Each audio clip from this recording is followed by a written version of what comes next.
자, 오늘의 제목은 권력형 비리냐 아니면 영적인 범죄냐라는 제목으로 여러분들에게 잠시 말씀을 드립니다.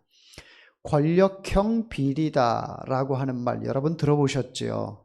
우리가 정치에 조금만 관심을 가지면 권력형 비리라는 그런 말을 자주 듣게 됩니다. 정치인들에게 꼭 꼬리표처럼 따라다니는 수식어가 있는데 바로 권력형 비리라는 말입니다. 권력을 이용해서 비리를 저지른다라는 그런 뜻이지요. 이게 권력을 가진 정치인들에게 있어서 이 비리가 없다면 깨끗하게 청렴결백하게 정치를 할 수 있다면 국민들이 참 우러러보고 그런 사람을 존경하고 또 그 나라가 바른 길로 갈 수가 있는데, 시대를 막론하고 권력을 잡은 그 정치인들을 보게 되면 그 면면들이 권력형 비리들이 다 드러나는 것을 볼 수가 있습니다. 집권을 잡았을 때에는 비리가 없는 듯 했으나 집권이 끝나고 나서 그 사람의 뒤를 조사해 보면 여러 가지 그 권력형 비리들이 드러나게 됩니다. 가령 뇌물을 수수했다거나 또 공금을 횡령했다거나 이권에 개입을 했다거나 인사 비리로 인해서 자기의 사람을 낙하산을 통해서 심어주듯 이런 비리들이 많이 나타나는 것을 볼 수가 있어요. 그런데 비단 정치인들만 이 권력형 비리가 있느냐? 그것은 아니죠. 이것은 크고 작은 어떤 그 공동체 모임이라고 하는 그런 곳에서는 거의 다 그런 부분들이 있어요. 그래서 이것이 작게는 가정에서부터 또 우리 사회, 직장, 더 나아가서는 나라, 정치에 이르기까지 그 나라가 건강하고 또 살기 좋은 나라가 되려면 크고 작은 곳에서 이 권력형 비리가 사라져야 합니다.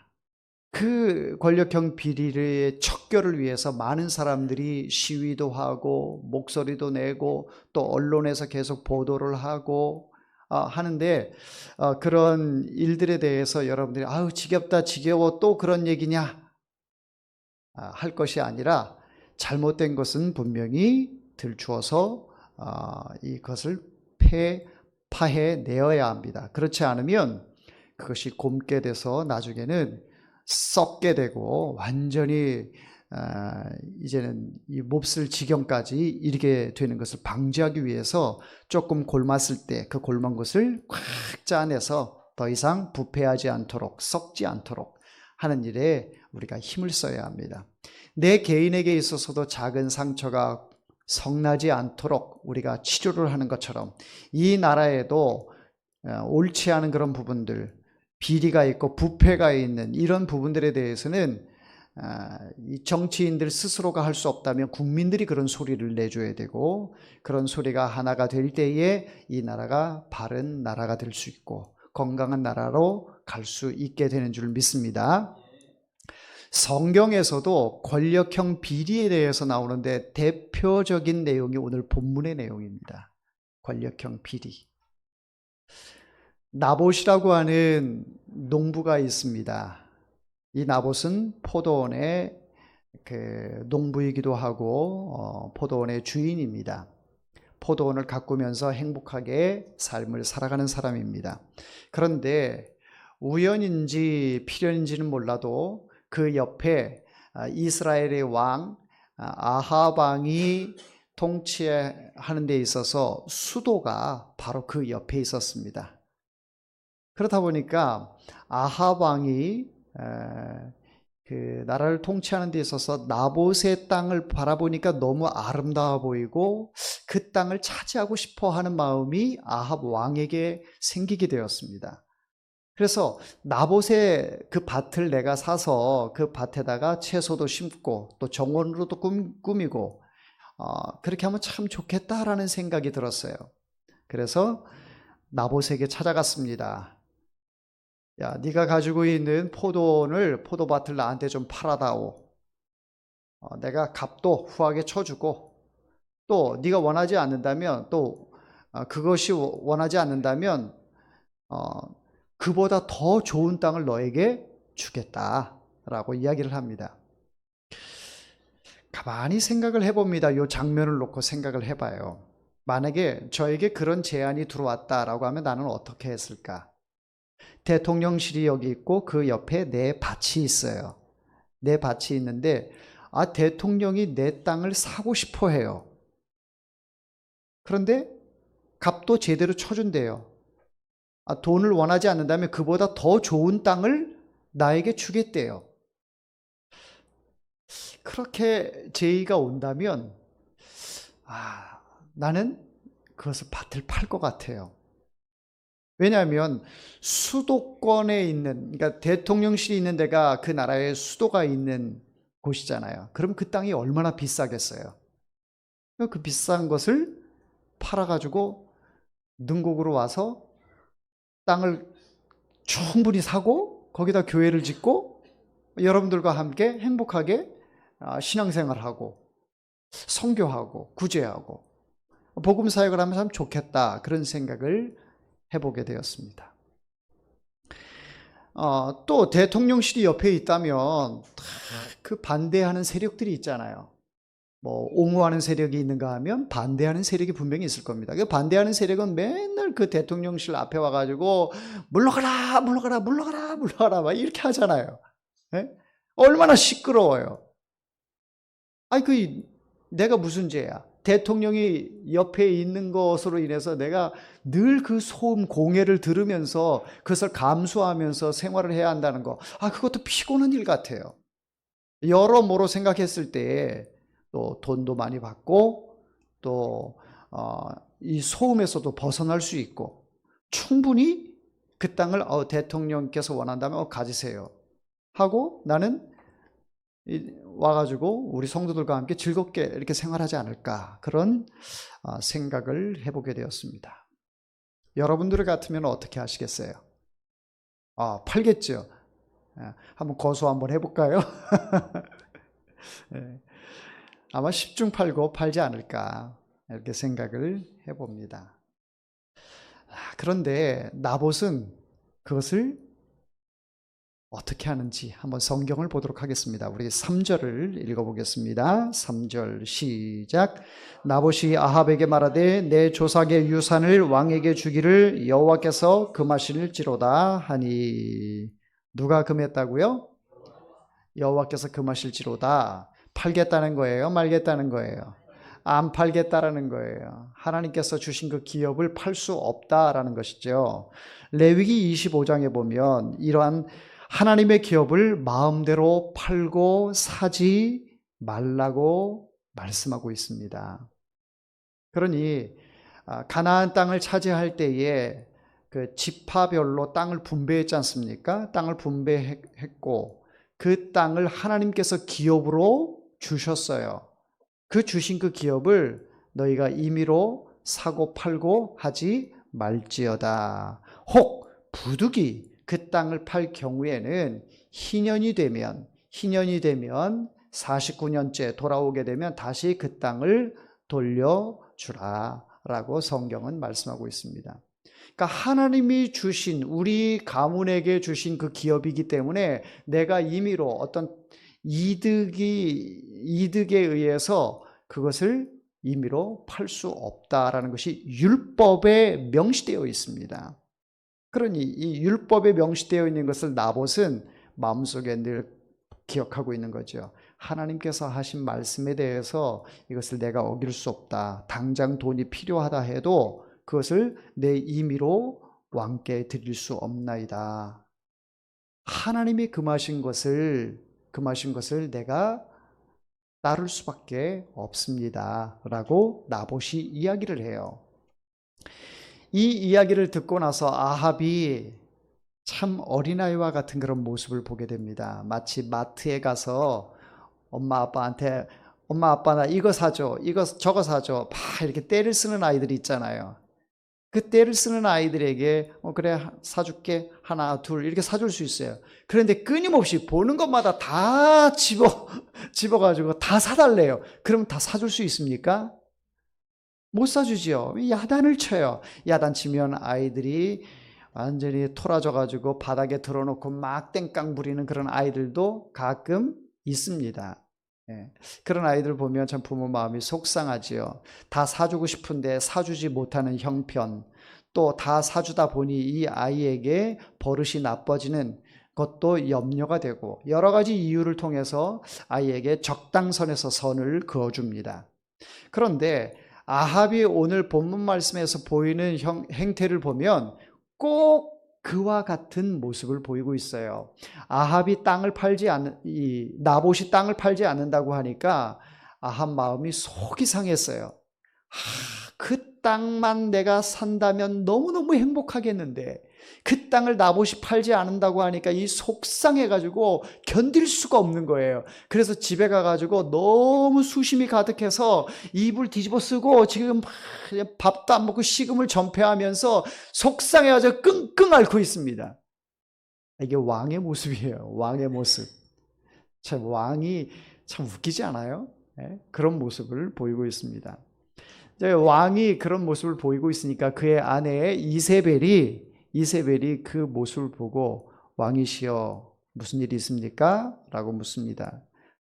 그런데 이 아합이 속상해가지고 네, 저 옆에 있는 그 땅 포도원 그 땅을 갖고 싶은데 그 땅 주인 나봇이 나한테 팔지를 않는데요. 그래서 내가 속상해서 밥맛이 뚝 떨어져가지고 밥을 먹을 수가 없어요. 밥을. 여러분 삶에서 밥맛 떨어지는 경우 많지요. 예. 어떤 일로 밥맛이 떨어집니까? 자, 이 아합은 그런 일로 인해서 지금 밥맛이 뚝 떨어져가지고 사람 만나는 것도 싫고 밥 먹는 것도 싫고 이 속상한 마음을 감출 수가 없습니다. 그런데 이세벨이 보니까 이 왕이라고 참 꼬라지하곤 이런 생각이 들지 않겠어요? 네. 전제주의 국가의 두로에서 공주로 있던 이세벨이 생각할 때는 참 왕 같지 않은 남편을 두고 마음이 속상했을 것 같습니다. 자기가 두로에서 공주로 있을 때 내 아버지 두로의 왕은 카리스마 있게 뭐든지 원한다면 왕이 다 쟁취를 했는데 이스라엘에 시집와 보니까 남편이라고 이 아합이 완전히 쫄보예요. 쫄보. 간이 요만해. 너무 겁도 많고 마음도 여리고 심성은 착해 빠져가지고 어떻게 저런 모습으로 이 나라를 통치할까? 이런 생각에 이세벨이 보고 안쓰러워하면서 이세벨이 그 남편에게 이야기를 합니다. 여보, 걱정하지 마요. 왕이시여, 걱정하지 마세요. 뭐 어렵지도 않은 거 가지고 뭐 이렇게 고민하고 밥도 안 먹고 그래요. 얼른 일어나 밥 드세요. 기운 차리세요. 내가 그 땅 당신께 바치겠습니다. 문제 해결하겠습니다. 이세벨이 볼 때는 너무너무 쉬운 문제인데 아합이 볼 때는 이게 너무너무 어려운 문제예요. 왜 그럴까요? 왜 이세벨에게는 너무 쉬운 문제고 아합에게는 너무너무 어려운 문제일까요? 성격 탓일까요? 무슨 문제일까요? 어떤 문제로 이 두 사람은 이렇게 대조적인 현상을 보이고 있는 걸까요? 여러분, 아합은 이스라엘의 왕이지요. 어려서부터 율법의 그 문화에서 성장을 했습니다. 본인이 악한 왕이긴 하지만 하나님의 말씀을 어기고 우상 숭배를 하면서 백성들에게도 우상 숭배를 권장하는 그런 하나님 보실 때 가장 악한 왕이라 할지라도 율법 하에 성장을 했기 때문에 그 율법이 가져다 주는 그 무게를 아합은 알고 있어요. 그리고 나봇이 땅을 팔지 않겠다라고 하는 것에 대해서 왜 팔지 않겠다라고 하는지 그걸 너무 잘 알고 있어요. 나봇이 그 땅을 팔지 않겠다라고 얘기하는 것은 나 죽어도 못해요. 나는 알바기가 되더라도 이 땅을 못 팔아요. 그런 의도가 아니죠. 하나님이 주신 기업이기 때문에 이것은 사지도 팔지도 말라고 말씀하신 그 레위기 말씀이 나봇 마음 가운데는 가득 들어있는 거예요. 그러니까 아무리 왕이라도, 왕의 할아버지가 온다 하더라도 이것은 팔 수가 없는 거예요. 나봇의 마음속에는 하나님의 마음이 가득 들어있기 때문에 그렇습니다. 근데 그것을 아합 왕이 알고 있어요. 아합 왕이 알고 있어요. 자기 욕심 때문에, 자기 이익 때문에 팔지 않는다면 힘을 동원해서라도 내가 빼앗겠는데, 하나님의 말씀이 금한 부분에 대해서만큼은 아합도 억지로 할 수가 없는 거예요. 그러니까 지금 속이 상해서 그 땅을 차지해야 하지 않으니까 이게 밥맛도 떨어지고 삶의 의욕도 없고 왕이고 뭐고 다 귀찮고 지금 막 이런 상황인데, 하나님의 말씀을 아합이 알다 보니까 그것을 함부로 할 수가 없게 되는 것이죠. 반면에 이세벨은 어떻습니까? 이세벨은 하나님의 말씀과 무관해요. 하나님의 말씀을 지켜야 할 의무, 책임 이런 것이 없어요. 말씀을 들으면서 성장한 배경도 아닙니다. 우상을 숭배하고 그러던 사람이에요. 그러다 보니까 하나님에 대한 두려움이 없죠. 하나님에 대한 두려움이 없다 보니까 그까짓 왕으로서 그냥 왕의 권력으로 그러면 뺏으면 되는데 그것을 바보같이 하지도 못하는 왕의 모습을 보면서 이세벨은 가슴을 치고 있는 것입니다. 자, 여기에 권력형 비리가 드러나게 됩니다. 공식적으로 다 만천하에 드러나도록 나봇의 땅을 그냥 빼앗는다면 국민들이 가만히 있겠습니까? 백성들이 가만히 있겠어요? 야, 저거 권력형 비리다. 야, 저거 저래서는 안 되는데 하면서 아합에 대해서, 이세벨에 대해서 많은 지탄의 소리가 나오지 않겠어요? 그런 것들을 염려해서 이세벨이 공작을 벌이게 됩니다. 여러분, 권력형 비리를 가지고 있는 사람들의 특징이 뭔지 아십니까? 첫째는 거짓말에 능숙하다라는 거예요. 거짓말을 진짜처럼 얘기해요. 그러니까 얼굴색 하나 안 변하고 거짓말을 하니까 사람들이 보고 듣고 믿는 거예요. 어떤 사람은 이 마음이 유약해서 거짓말을 하게 되면 거짓말이 금방 드러나는 사람이 있어요. 얼굴이 빨개진다거나 입술이 푸르 떨린다거나 시선을 제대로 못 맞춘다거나 동작에 부자연한다거나 여하튼 거짓말을 잘 못하는 사람들이 있어요. 거짓말을 하고도 또 금방 또 드러나는 사람이 있어요. 그런데 권력을 가진 사람들은 정말 철면피가 되지 않으면 권력을 잡을 수 없는가 봅니다. 얼굴색 하나 변하지 않고 그 공작을 하게 되는데 그 거짓말이 정말 진짜처럼 들려요. 진짜처럼 들려요. 그런데 그 거짓말이 드러났을 때에 이 사람들이, 권력형 비리를 가지고 있는 사람들이 반응하는 것이 무엇입니까? 거짓말이 드러났어요. 그런데 그것을 다른 사람에게 뒤집어 씌우지요. 꼬리자르기, 전형적인 꼬리자르기를 합니다. 그건 그 사람이 한 거야. 나랑 무관해. 나랑 전혀 상관이 없어. 라고 이야기를 합니다. 이처럼 권력형 비리에 대해서 인정하지 않으니까 그 사람을 지지하는 사람들은 계속해서 그것이 거짓임에도 불구하고 만천하에 드러났음에도 불구하고 그냥 믿는 거예요. 이게 큰 문제지요. 나라의 근간을 뒤흔드는 그런 형태다라고 말할 수가 있습니다. 바로 이세벨이 권력형 비리를 저지르게 되는데 공작을 벌이게 됩니다. 자, 무섭습니다. 참 무서워요. 그러니까 이 세상을 순진함을 가지고는 살기가 참 어려워요. 영악해야 돼요. 좀 지혜가 있어야 되고 사리 분별을 판단할 수 있는 그런 부분이 있어야 합니다. 그것을 분별하지 못하면 그저 순진하고 그냥 착하고 그냥 양보하고 그러다 보면 그것이 거짓인지 진짜인지 구분하지 못하고 따라가다 보면 큰일을 당하게 됩니다. 이세벨이 공작을 벌이는데 어떤 공작을 벌입니까? 장로들을 부릅니다. 장로들을 불러서 장로들한테 이제 교사를 하는 거예요. 교사를 하는 거예요. 사주를 합니다. 사주를 하는데 어떻게 하느냐? 두 증인을 세워라. 두 증인을 세워서 그 두 증인을 세워서 그 사람들에게 나봇이 첫째는 하나님을 모독하고 왕을 모독하는 그런 내용을 서로 증언을 하도록 해라. 그렇게 이세벨이 왕의 편지를 써서 인장까지 딱 찍고 조서로 딱 보냅니다.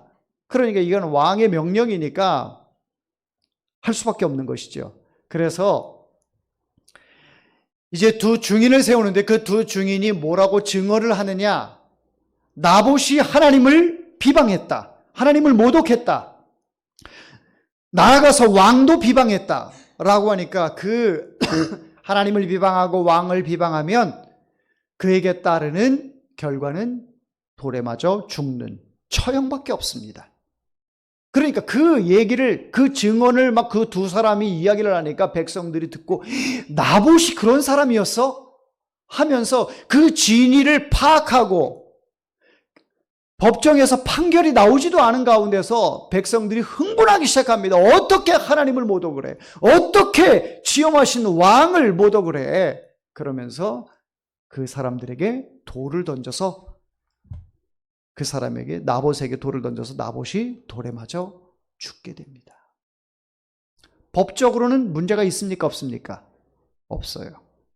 법적으로 아무 문제가 없어요. 나봇은 하나님을 모독하고 왕을 모독한 죄로 죽음이 마땅하다. 법적으로 문제가 없어요. 백성들도 다 그렇게 생각을 했어요. 이것이 뭡니까? 전형적인 권력형 비리죠. 이 권력형 비리로 인해서 하나님을 참신하게 믿고 섬기는 선량한 백성 나봇이 돌에 맞아 죽게 되고 그것으로 끝난 것이 아니라 밭도 빼앗기게 됩니다. 참 억울하죠. 억울해요.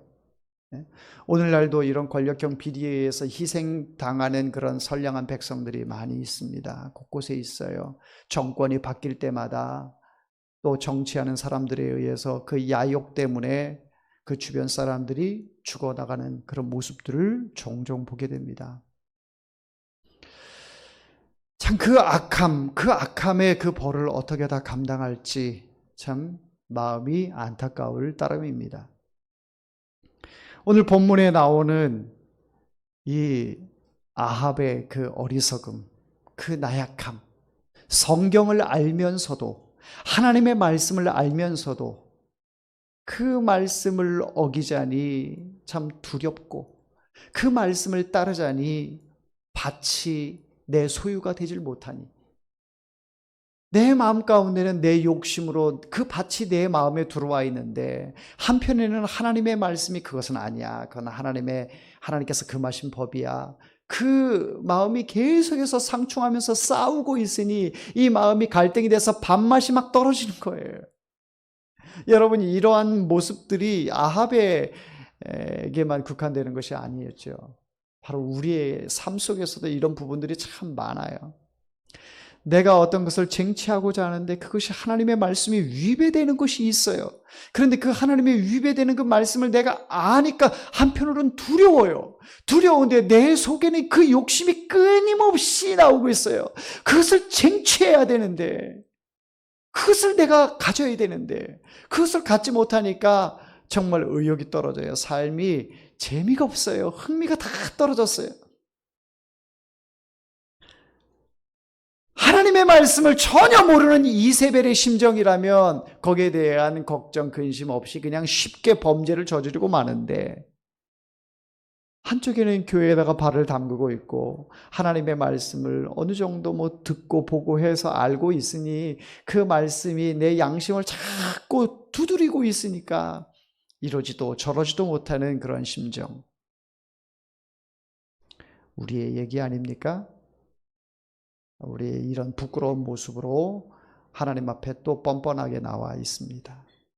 하나님의 은혜 없이는 우리가 이렇게 하나님 앞에 나올 수도 없고 하나님께 예배할 수도 없는 참 무지몽매한 인생들인 줄 여러분들 시인하기를 바랍니다. 여러분 아합의 이 모습을 보면서 참 마음이 제 자신이 무거운 마음이 들었어요. 어떤 마음이냐? 아합이 밭을 빼앗지 못해서, 밭을 사지 못해서 어떻게 했어요? 밥을 먹었어요? 안 먹었어요? 안 먹었어요. 금식했다라는 거예요. 여러분, 여호와께서 원하시는 그 금식은 흉악함을 던져버릴 수가 있는 것입니다.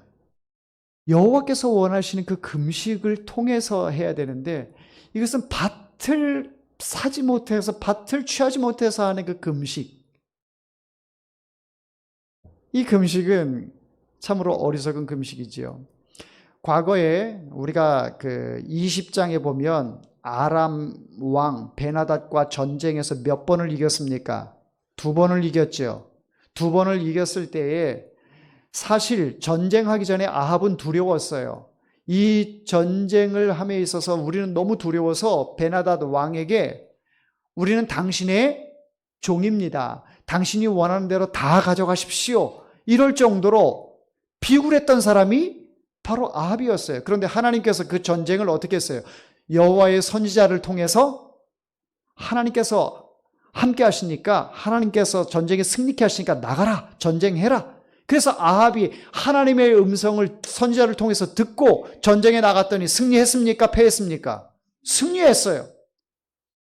하나님께서 전쟁에서 승리케 하신 것을, 그것을 자기 자신이 체험을 했어요. 온 백성들이 그것을 다 알아요. 하나님께 할렐루야 하고 영광 올려드려야 되지요. 그런데 정말 하나님께서 이렇게 역사를 하셨음에도 불구하고 하나님의 말씀을 어기고 밭을 취하고자 하는 이 아합의 옹졸함, 그리고 인간의 그 욕망, 이 욕망을 엿볼 수가 있는 것입니다. 우리는 이 본문의 내용을 보면서 단순히 권력형 비리로 치부할 것이 아니라, 권력형 비리를 넘어서 왜 이런 현상들이 생겼는지를 볼 때 이것은 영적인 범죄의 모습이다라는 것을 알 수가 있습니다. 영적인 범죄. 하나님을 두려워하지 않는 이 사람들. 하나님을 두려워하지 않는 사람들에게 나타나는 것은 권력형 비리, 그건 아무 문제가 아니에요. 이 사람들은요, 과정이 중요하지가 않아요. 목적이 중요한 거예요. 내가 그것을 취하느냐, 못 취하느냐, 이게 중요한 것이지, 과정이 선하고, 과정이 정당하고, 절차가 순서대로 하고, 절차대로 하고, 이거 중요하지가 않아요. 그러나, 하나님의 백성들은요, 하나님께서 우리를 선택하시고 우리에게 구원을 허락하셔서 우리에게 구원을 선물로 주셨잖아요. 그런데 하나님께서 정말 중요하게 우리에게 요구하는 것은요, 우리의 삶의 과정을 통해서 예수 그리스도를 드러내는 것을 하나님은 기뻐하세요. 그래, 내가 너는 구원을 할게.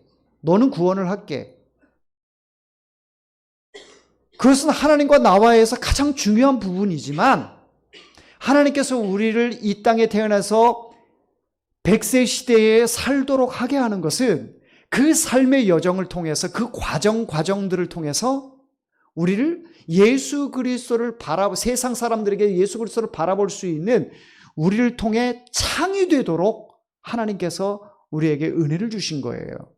그러니까 우리의 삶의 과정을 통해서 사람들은 예수 그리스도를 보게 되는 것이죠. 여러분들의 삶을 통해서 사람들이 예수를 바라보게 됩니다. 우리는 결과만 중요해. 우리의 삶은 내 마음대로 살아도 상관이 없어. 하나님은 그것을 원하지 않아요. 여러분의 삶의 발걸음 한 걸음 내디딜 때마다 그 삶의 과정 요소들을 통해서 하나님께서 기뻐하시는 것을, 여러분들을 통해서 기뻐하시는 것을 원하세요. 그렇다면 우리의 삶의 여정을 통해서 어떻게 하나님을 기쁘시게 할까? 믿음이 없이는 하나님을 기쁘시게 할 수 없다라고 했는데, 하나님을 믿는 그 믿음이 있다면 그 믿음의 삶의 발자취를 통해서 하나하나 행하는 것이 하나님의 영광을 위하는 데에 목적을 두고 여러분들이 살아간다면 결과에 연연하지 않고 과정으로 인하여 우리는 감사하고 하나님께 기쁨의 삶을 살게 되는 것입니다.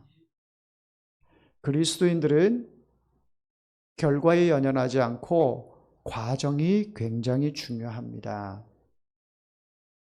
그래서 여러분들이 주일마다 나와서 예배를 드리고 이 삶의 과정 중에 예배를 통해 더 하나님과 가까이 하고 싶고 하나님의 말씀을 더 듣고 싶고 그 말씀대로 정말 은혜 가운데 살아가고 싶고 힘들고 어려워도 이 삶의 여정이 하나님이 기뻐하시는 일이라면 결과는 하나님의 몫이니 이 과정을 통해서 날마다 하나님과 동행하는 에녹의 삶처럼 여러분의 삶이 그렇게 되어지기를 원합니다.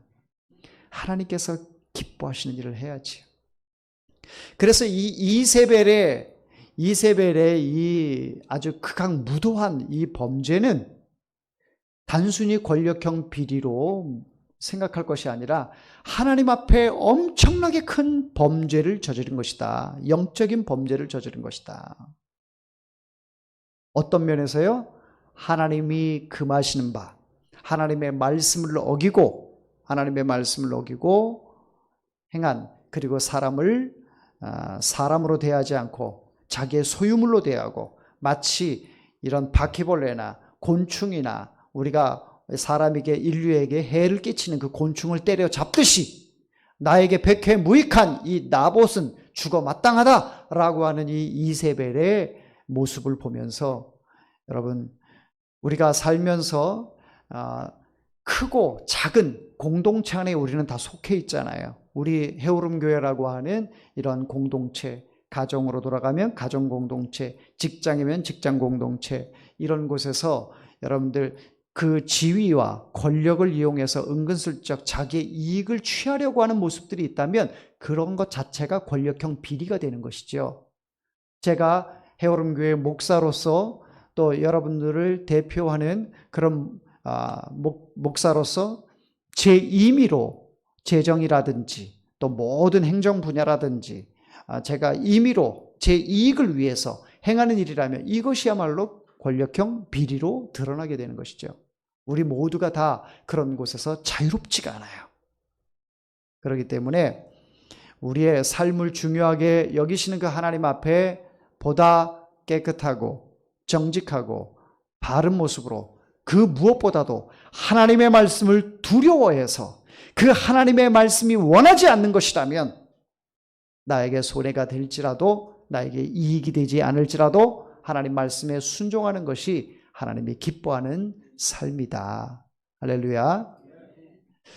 우리 해오름교회 성도들이 이런 말씀을 통해서 한 단계 한 단계 더 성숙하고 삶의 과정을 중요시하게 생각해서 오늘 나에게 주어진 삶, 하나님께서 나에게 주어진 삶과 시간들, 또 주변에 많은 연결되어 있는 식구들, 또 이웃들, 일가 친척들, 이런 부분들의 모든 것들이 하나님께서 이런 과정들을 굉장히 나에게 선물로 주셨고 이 과정을 통해서 악을 선으로 바꾸고 악한 데서는 미련하고 선한 데서는 지혜로운 하나님의 백성으로 여러분의 삶의 과정들을 통해서 하나님의 영광을 드러내는 그런 하나님의 신실한 백성들 되기를 주의 이름으로 축원합니다.